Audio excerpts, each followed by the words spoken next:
going to be a doozy. Let's buckle and let's get right into it. Today, we are covering the 5 reasons why gym owners have a unfair advantage building their online movement. Like unfair, guys. And you're going to be like, whoa.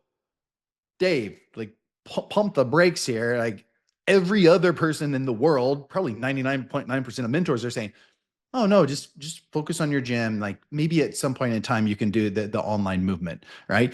Even 4 years ago, if you would have asked me this question, like, Dave, does it make sense to build my online movement and my gym? Like I didn't know what I know now. So I would say, no, absolutely not. Focus on the one thing. Okay.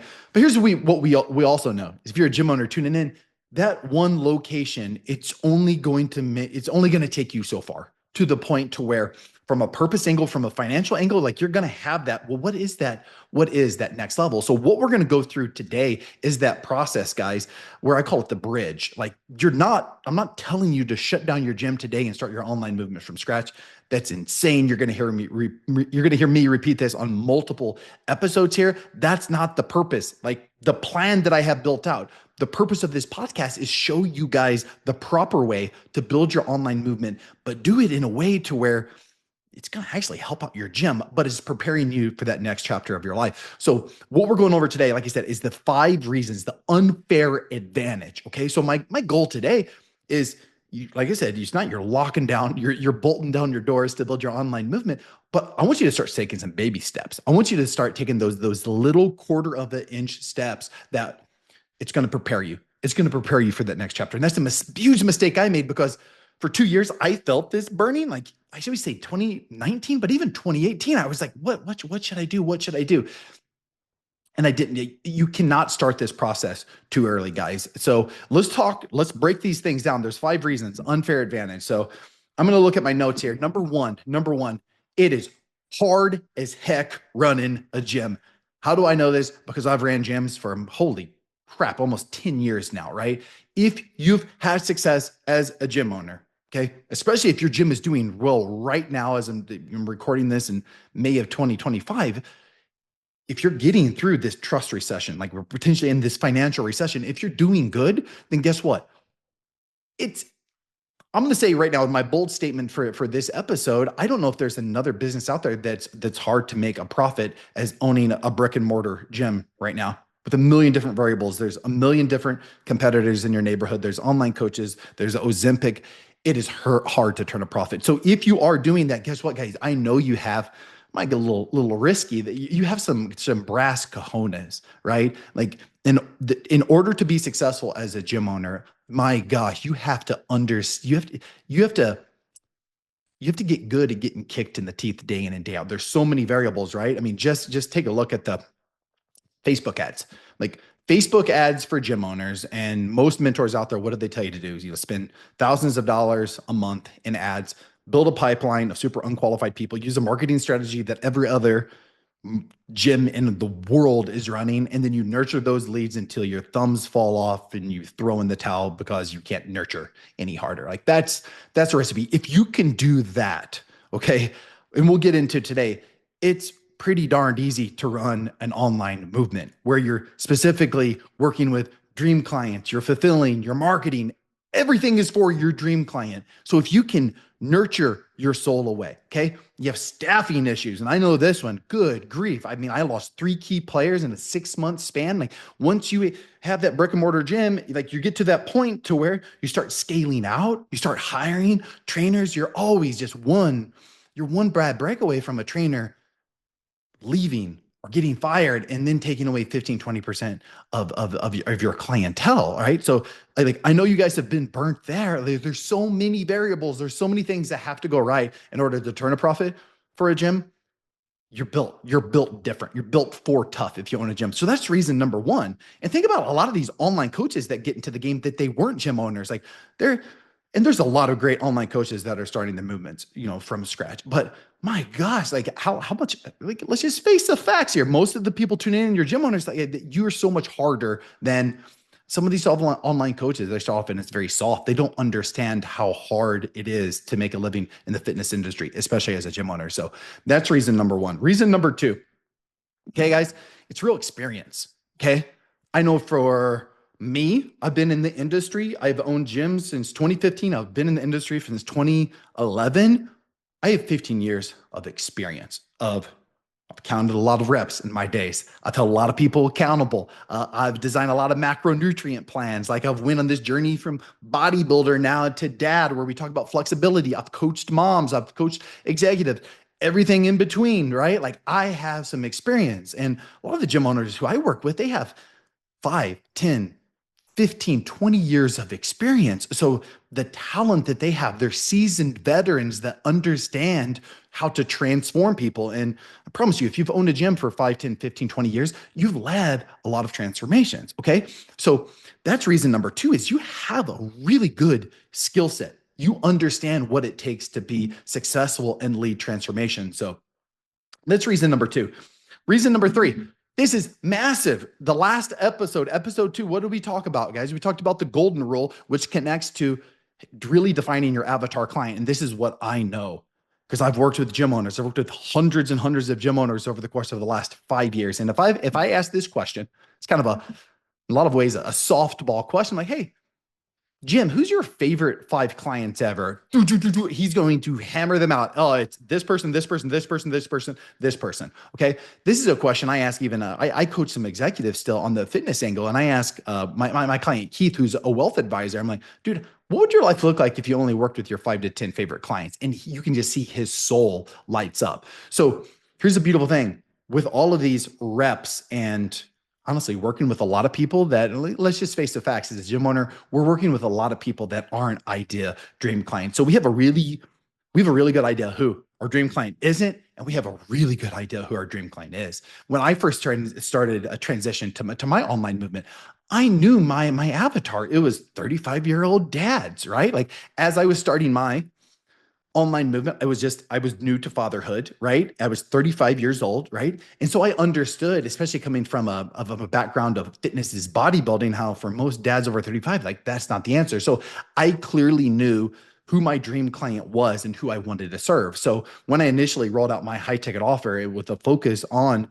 executive men, that's why I had such a massive, my initial 30 days where I sold, north of $40,000. It was because it was really defined and I knew the exact type of client who I wanted to build a movement around. So if you're listening out here as a gym owner, guarantee if you hit the pause button, you're like, hey, who's my favorite 10 clients? You write those down, you're going to have that dream client just super defined.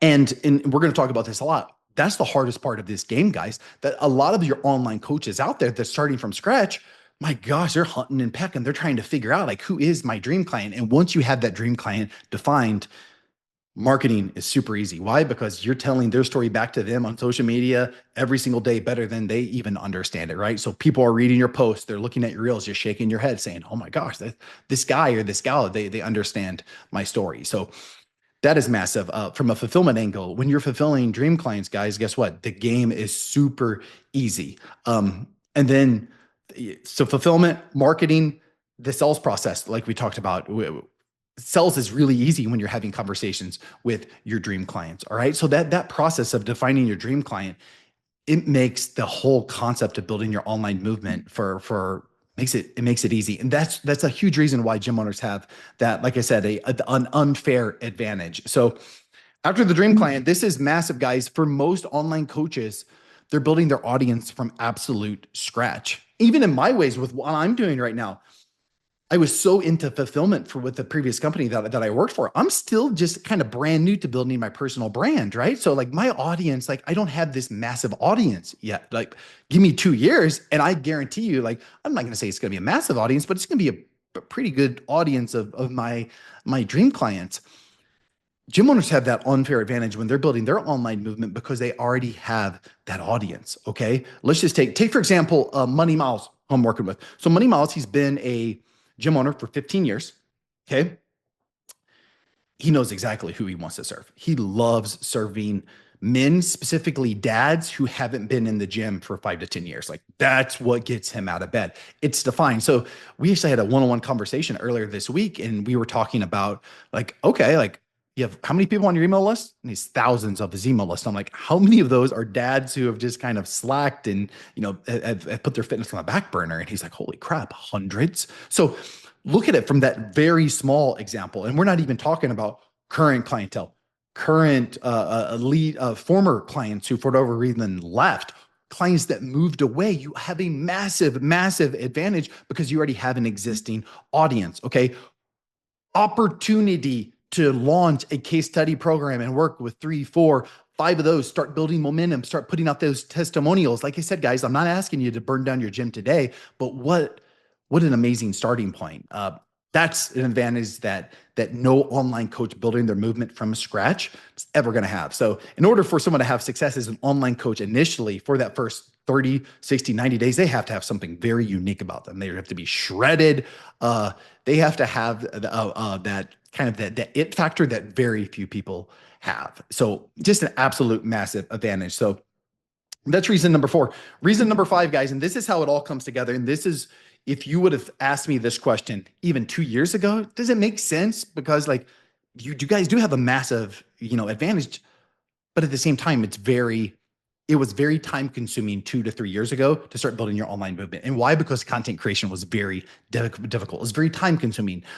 2 years ago, it would take me anywhere from 30 to 40 minutes to write a good piece of long form. So the key to this game, guys, when you're building an online movement, it takes consistency with your content. So you're going to have to be putting out content, very consistently dialed in for your dream client, which we previously talked about, but it was time. The time was the big, is a big obstacle, biggest obstacle for gym owners. So I would say probably not the best idea with where we're going with AI. And follow me along here, guys. So I'm not going to give you a bunch of prompts on this podcast. I think prompts are silly. They're stupid. You have to season your AI.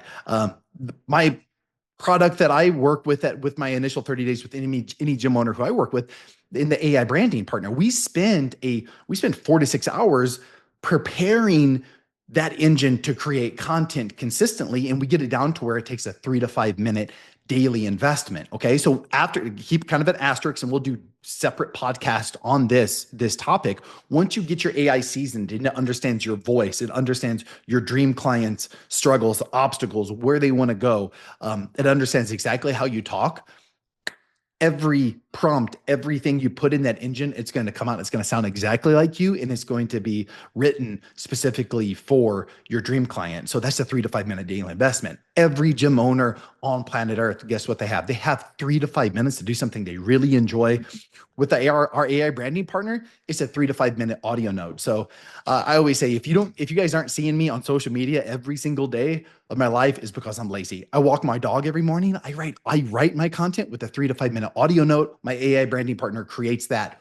What an amazing world that we live in, guys. You can season your AI to speak like you, put out messaging directly to your dream client. What a massive starting point for every single gym owner. So that's a massive, once again, it's a massive, that's the kind of the wrapping on the entire present of why gym owners have such just an absolute massive advantage when leaning in and starting to build their online movement. So let's recap this today, guys. Like the 5 big reasons. Reason number 1, it's hard running a gym. Like you have a shell, like a Teenage Mutant Ninja Turtle. Like you can deal with hard times. Number 2, you have the experience. You're a seasoned veteran that has a ton of fitness experience, nutrition experience, accountability. You truly understand how fitness can impact and change lives. Reason number 3 is you clearly know who you're meant to serve. If you're a gym owner with years of experience, you know who your favorite client is, right? Massive advantage. Reason number 4 is you have a built-in audience. Like if you've been in the game for a while, you already have an audience. You've worked with clients who are your dream client that would be absolutely perfect examples to start your case study program. And then the AI advantage. Reason number 5 is it only takes 3 to 5 minutes when you properly train your AI properly. So like you said, guys, this is going to come full circle here. My challenge to you out there isn't, I'm going to go all in right now on my online movement and neglect your gym. Guilty. I tried that. I tried, I'm gonna go on. That's not fair. That's not fair to anyone. That's not fair to your staff right now. That's not fair to your clientele. So baby steps, guys, baby steps. 3 to 5 to 10 minute daily investment. Just start putting out content that speaks directly to the people that you want to work with. Because here's what I can promise you. If you do this, just take my advice and get going speaking to the person who you want to work with and telling your story. You're going to find local people that connect with that story. You will sign up more business for your gym. Full stop, no ifs, ands, or buts. There is zero downside to leaning in and putting out your story, putting out messaging for your dream client. Dip your toe in the water. Promise you guys, you will not regret it. It's something I wish I would have had this podcast 2 or 3, 4, 5 years ago to listen to. And back, it's better to start now. Building your personal brand, telling your story, and starting that today. There is absolutely zero bad things that could happen as long as you're not neglecting your gym.